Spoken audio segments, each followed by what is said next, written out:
Good afternoon, students. Again, we're in this rather confined setting, but I think we're making the best of it. My plan today is to continue my textual study of the Merchant of Venice so we can get ready for our major exam.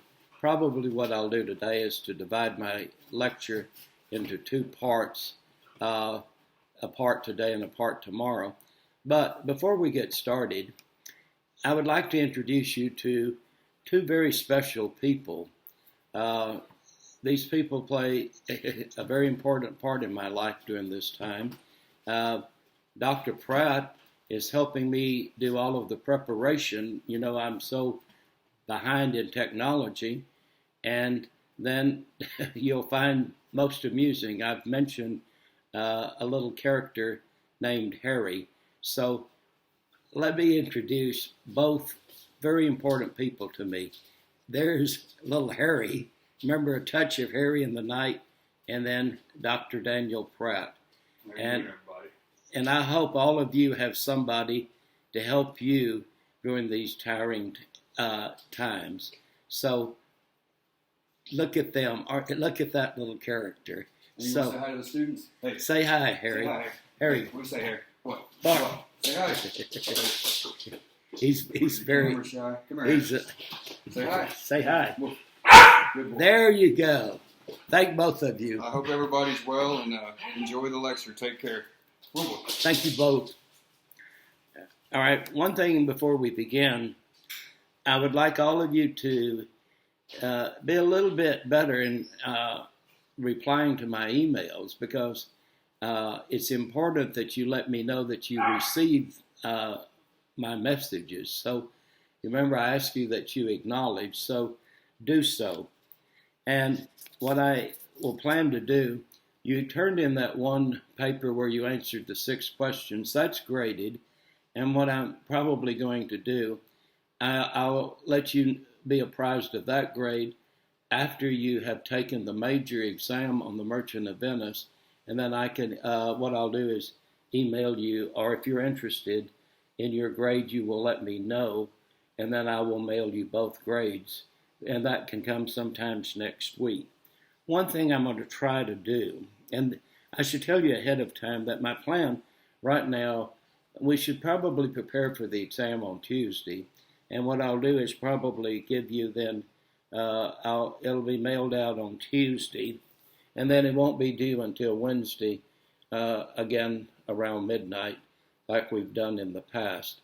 But I thought, since I'm still experimenting with a great deal of this technology and so forth, I think the videos are meeting with success. At least that's the feedback that I'm getting.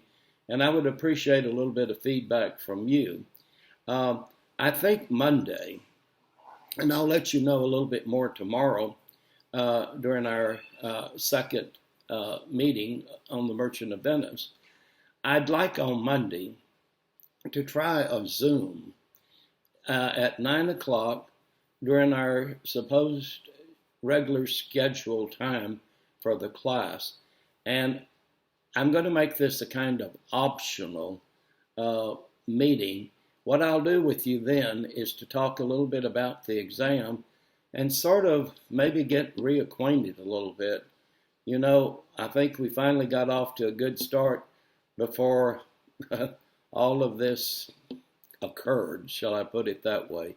So I'll let you know further details then tomorrow. So with that in mind, let us continue our textual study of the Merchant of Venice. And I would like for you to go to, we're finishing up Act 2. I would like for you to go to Scene 9. And you remember in our last meeting, we talked about the choice made by Morocco and the significance of his having chosen the gold casket. Now, in Scene 9, we're looking in Belmont again, and the second suitor will be the Prince of Aragon. And I want to make a few comments there, and then we'll get into, if you will, Act 3. Now, as a kind of comparison between the two, meaning Morocco and Aragon, you will find that unlike Morocco, and Morocco was to some extent rather prideful, somewhat arrogant, but you remember, if you read some of the lines very carefully, there was almost a kind of an apology on his part for being the way that he is supposedly portrayed. Now, Aragon, you can see the play on the word, is very much conceited, very much arrogant. And what I would like for you to understand here in terms of Shakespeare is that sometimes Shakespeare will choose a name for his character that very much befits the delineation of that character. Aragon, all right, arrogant.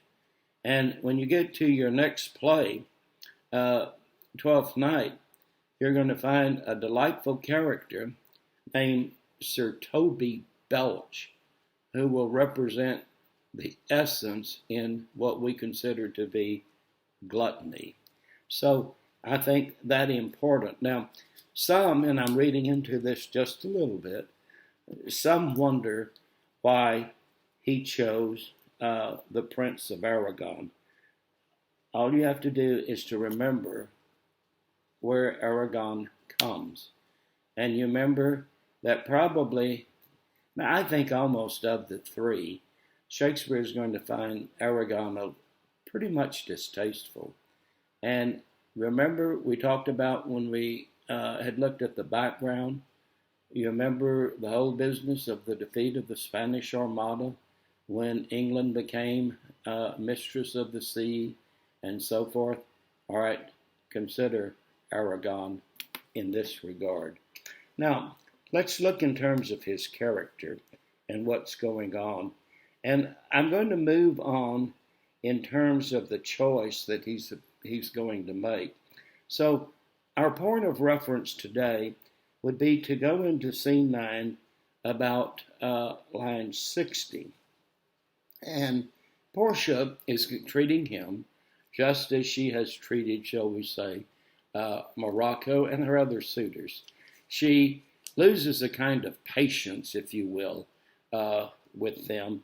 And, she's eager for the time that Bassanio is going to arrive and make his choice. So look about line 60 at what Aragon says. He says, how much unlike my hopes and my deservings, who chooseth me shall have as much as he deserves. Did I deserve no more than a fool's head? Is that my prize? Or my deserts no better? So you all remember that he chooses a silver casket, and some would come back and say, well, for all purposes, wouldn't he have chosen gold if indeed he's this conceited and this arrogant? Well, that explains why he would have chosen the silver casket.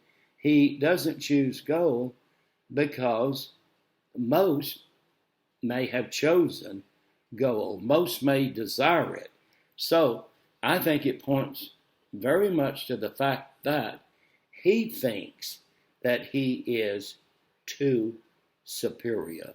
So what happens here in terms of Aragon, a bit like Morocco, both have a kind of difficulty because they can't transcend the external. And I think he gets perfectly well what he deserves. In fact, if you would move on down past line 60, he reads the inscription. And the inscription is in the form of a kind of caricature of a fool's head. And the idea of the fool's head, it means that a person places too much value, too much emphasis on what we would say is his own deserving. Uh, he actually, to me, is very much vain. Uh, he prides himself outside of, shall we say, the ordinary scope of of how men behave. Now, there's a little moment of humor here. He says, if you move on down to past line 70, he says, "Still more fool I shall appear by the time I linger here. With one fool's head I came to woo, but go away with two. Sweet adieu, I'll keep my oath, patiently to bear my wrath." So, what he has never been able to do is to value the inner nature of the person. So, in that regard, someone, if you will, or somewhat very much like Morocco, they both place an emphasis on the way things appear. So we have two suitors now and one to go. So what I'd like to do now, if you would go to Act 3, Scene 1, which is really, again, one of the crucial aspects in terms of the play. Now, I'm in Act 3, Scene 1, and we're in preparation, if you will, for shortly in Act 4, the trial. Now, you're introduced to two characters, and I really don't care that much about. One of them is named Salanio, one is named Salario. They represent to me not a good representation of what we would call chorus characters. One is a kind of extension of the other, and so forth.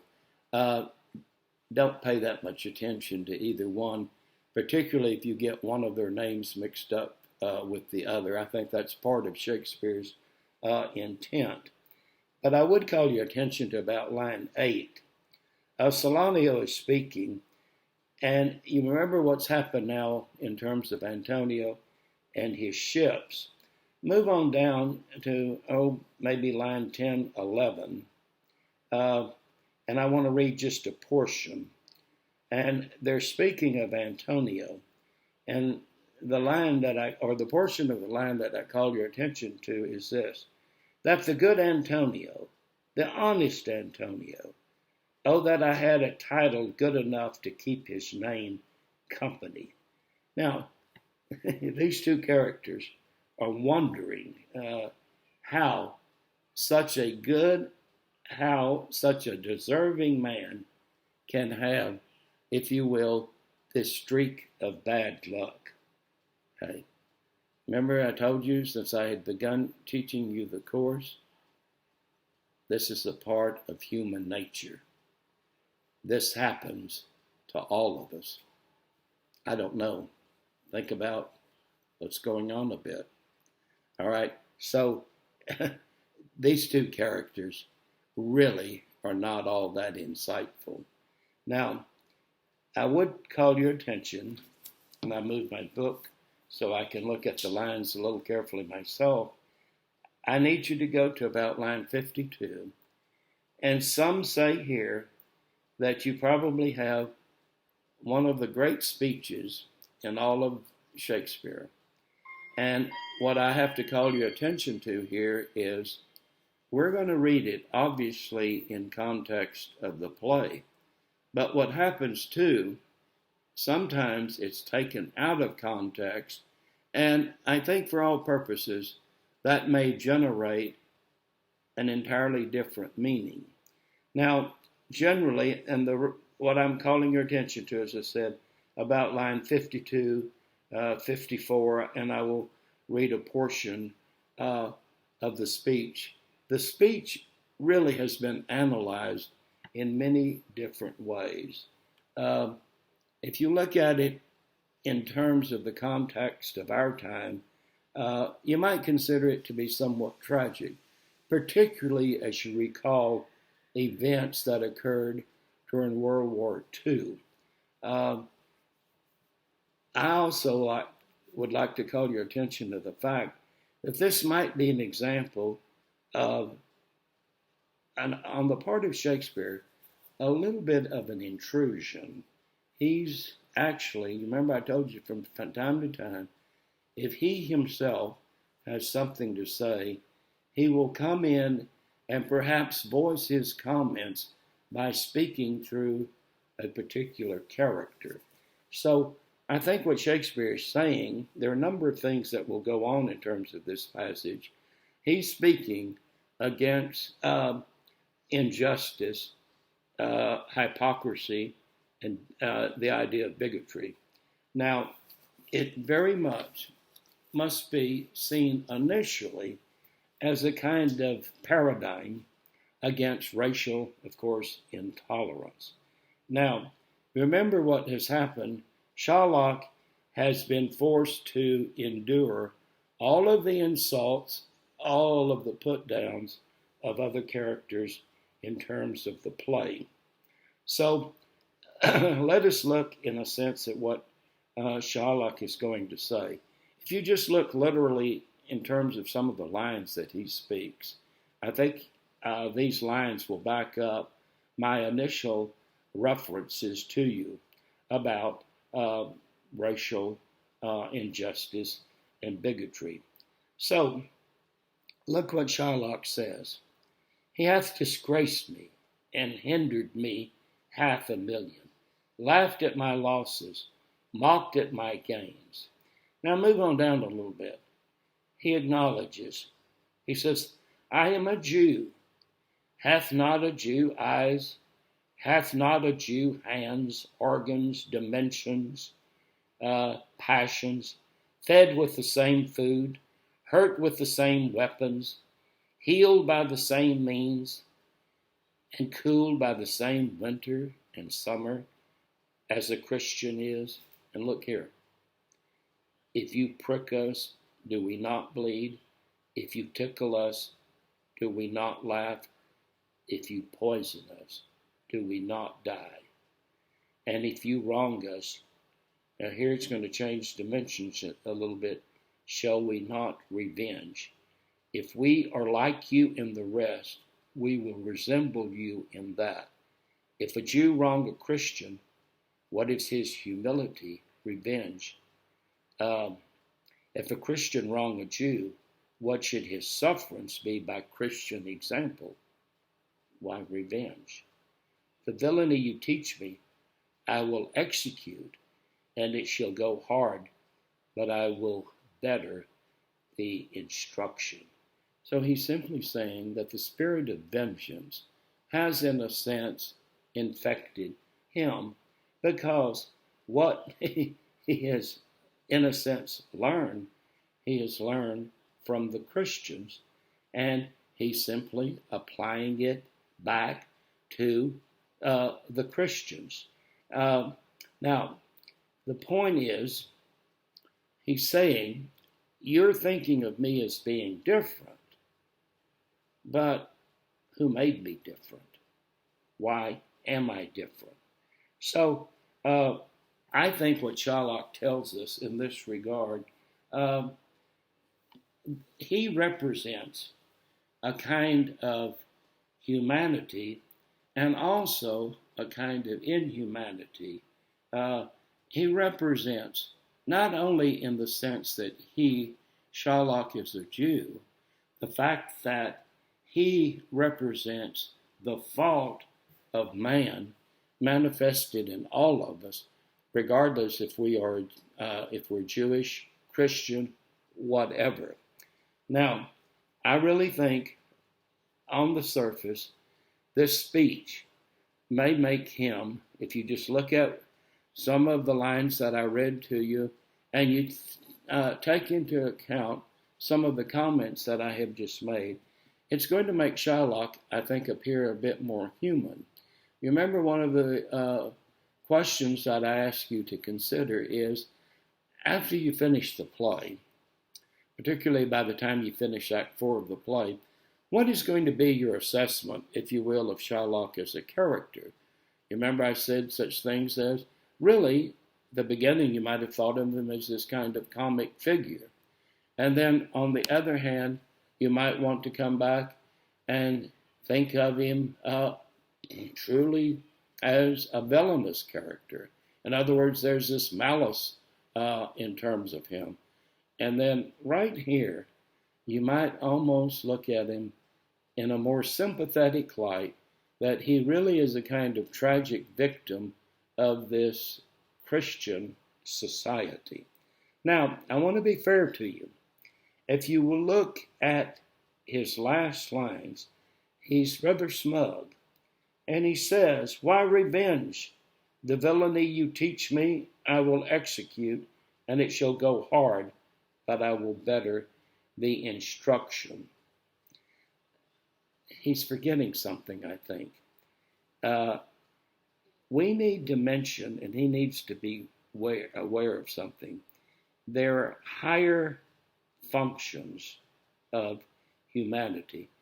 Notice that there is no thought on his part given to a kind of feeling, shall we say, of anything spiritual. I don't know if I think he's a little bit steeped in emotion here. And if you get right down to it, when he makes these statements, if you prick us, do we not bleed? If you tickle us, do we not laugh? Don't you see? For all purposes, animals will respond in the same way. So, I'm leaving you the opportunity to judge Shylock as you can in terms of drawing evidence from the play. But once again, I remind you that the speech itself is really a marvel on the part of Shakespeare. Now, nothing else I want to call your attention to here. This has taken about already 20-some minutes. I would like for you to go to scene 2, and here is our third moment. Bassanio has arrived and will make his choice. So we're going to pick out portions here. Now, there's a kind of delay tactic, particularly, if you will, on the part of Portia. She is going to try to delay Bassanio's making his choice right away.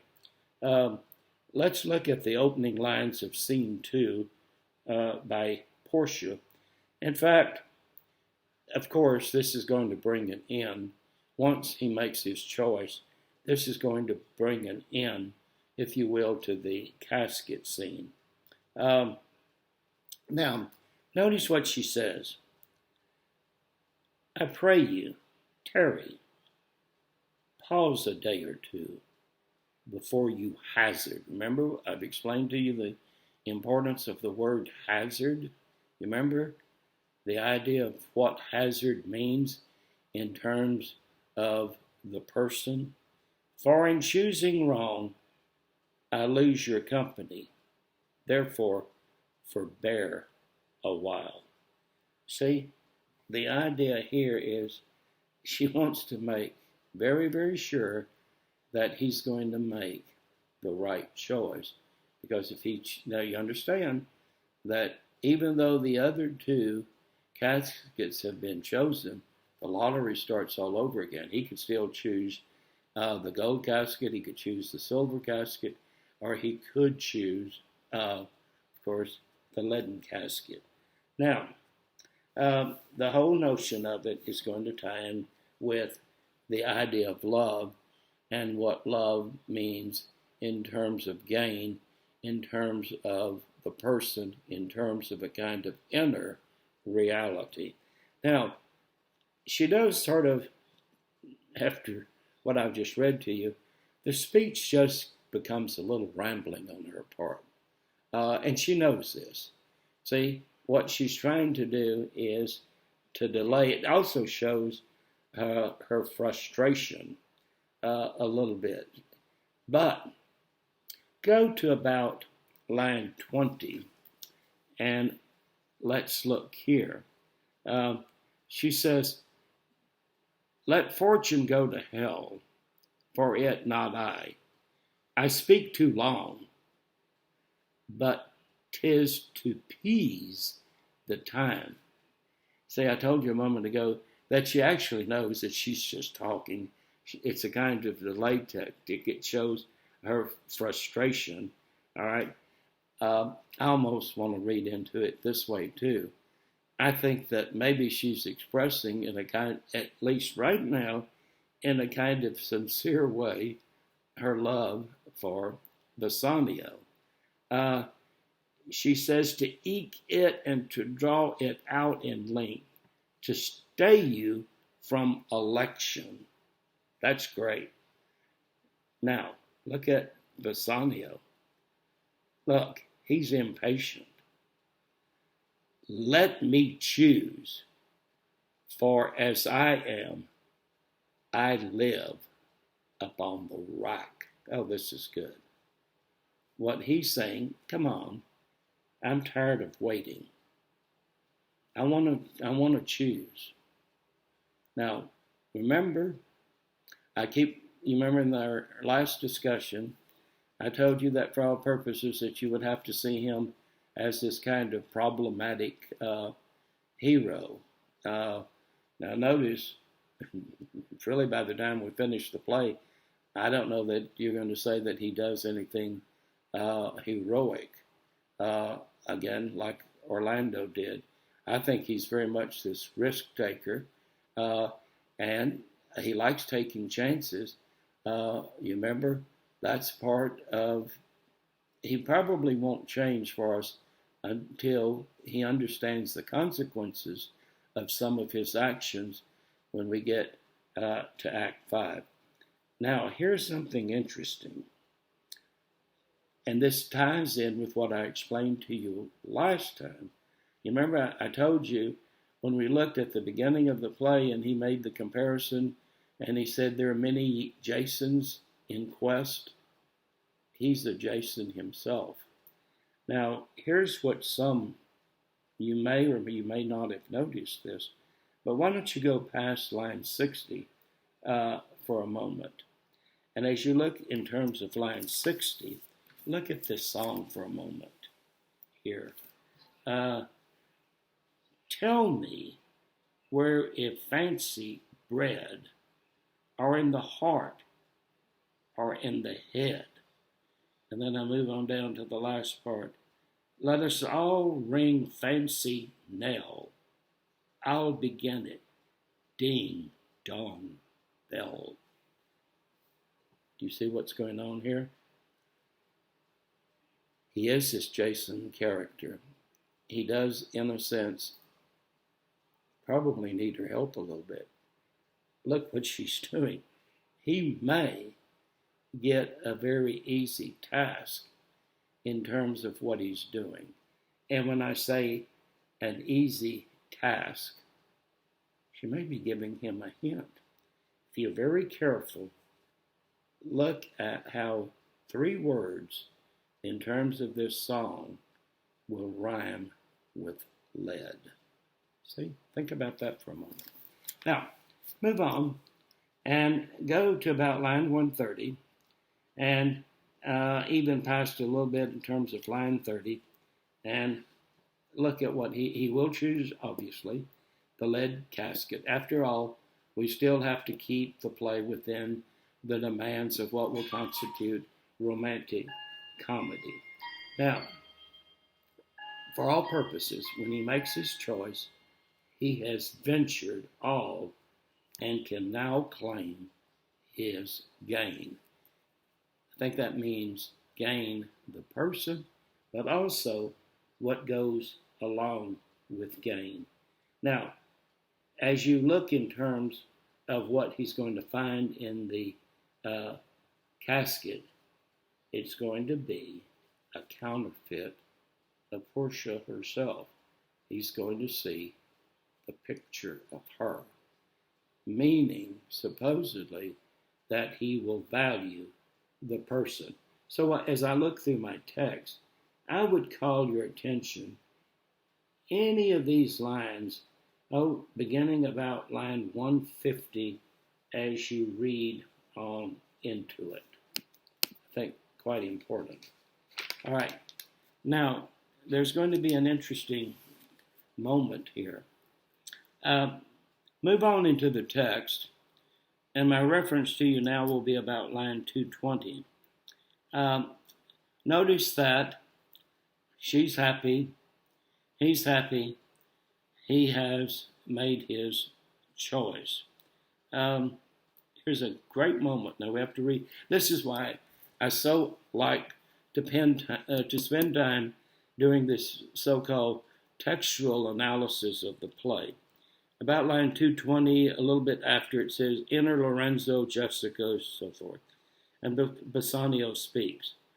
"Lorenzo and Salario, welcome thither.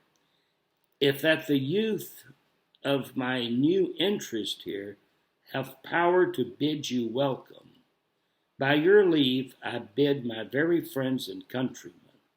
All right, now look, all of a sudden, he has become Lord of the house. He's made the right choice, so as to speak.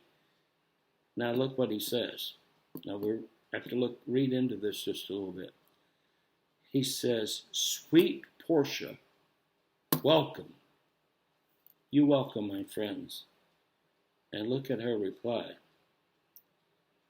"So do I, my lord." Now look, I'm not so sure she needed. They are entirely welcome.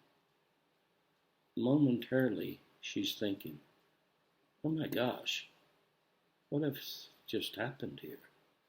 Now, don't you think he might be just a little bit free in terms of his commitment? Now, I'm preparing you for what's going to happen in Act 4. Remember the whole business of the ring? Now, I need to give you a little better evidence. All right? Go in terms of the play, and we're going to finish scene 2. Go to about line 317.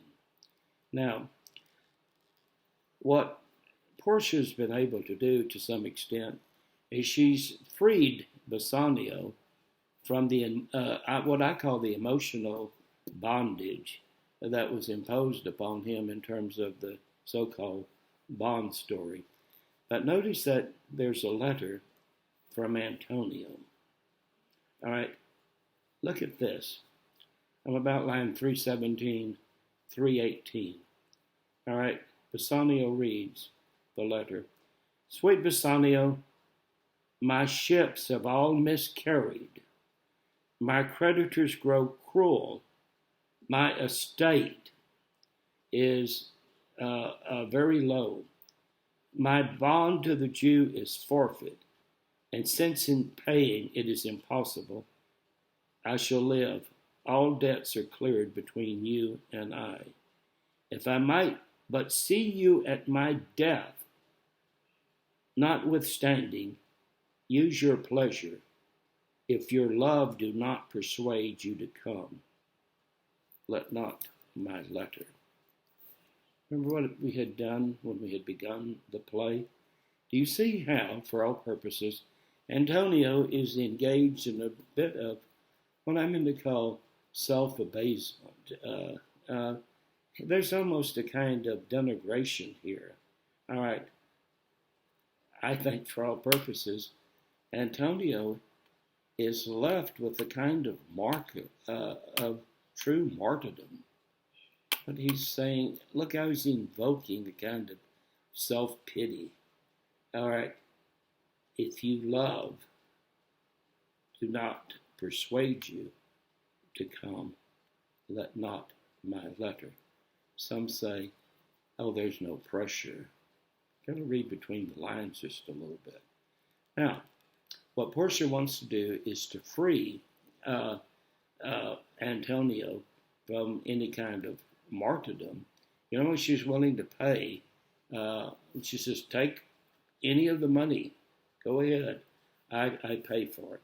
Now, this has to be just a little bit disturbing to her.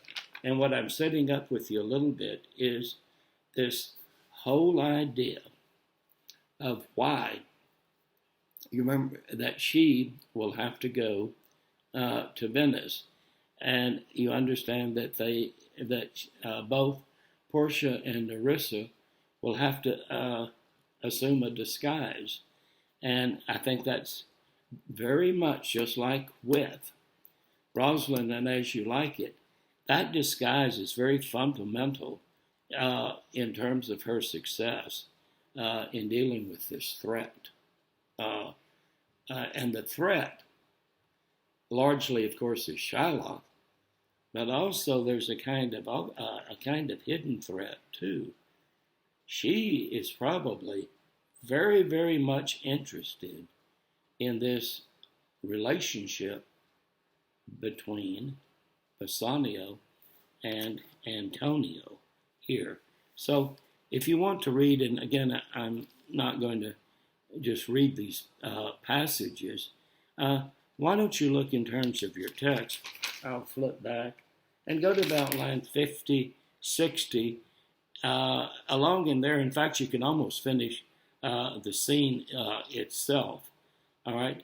So what she wants to do is, look, she wants to really assert her right in terms of being the person that she is. And the only way she's going to be able to do this is by assuming initially this male disguise. So I think for all purposes that there are two problems, if you will, existing for her. The problem is, by all means, dealing with Shylock. Now remember, she's never met Shylock. All right? And for that matter, she's never met Antonio. So I think that it is of great interest for her to find out. Now, once again, you will see in terms of her behavior, very much her superiority as a character in our play. All right? Now, I'm about ready to draw a kind of conclusion here. I will tell you this. Portia is in no way like Jessica. She very much, don't you see, is a more formidable character. I keep comparing her probably in a higher light to Rosalind. She is insisting on her own happiness, just as Rosalind is insisting on her own happiness between her and Orlando. Now, she's willing to make the trip, and you know how this has come about. She will be disguised as a male law clerk, and Nerissa will, of course, accompany her. Now, we will go to Act 4, and I think for all purposes, I'm going to do my second lecture tomorrow, and then I think very easily, if you will, can finish the play. And then you should feel pretty good about this major exam then next week, because I have Act 4, and then Act 5 is very brief. Now, what I want to set up for you is this. Remember when I talked about the classifications of the play? I offered you, I think, 4. All right, by the time we finish Act 4, some will say that Shakespeare could have ended his play. That once you finish Act 4 and you see how events are going to turn out, the play's over. All right, but notice there's an Act 5, and I think those who criticize misunderstand Shakespeare's intent and reason for including Act 5. I think it's very, very important in terms of what Shakespeare wants to realize in terms of achieving, if you will, unity and what I will call the organic whole of the play. So for tomorrow, or when we have our lecture, I will discuss with you portions of Act 4, and then once we finish Act 4, then you really see all of the conventions of tragicomedy realized. But we still have to pay a bit of attention to Act 5 and conclude the play. So I think what I will do is stop my lecture for today, and then I will let you know when the video will be posted, and then view it. And then tomorrow I will even give you more particulars about what I want done. So as you view it, go ahead and reply if you will. Once again, have a very good day. Take care of yourselves. Good afternoon.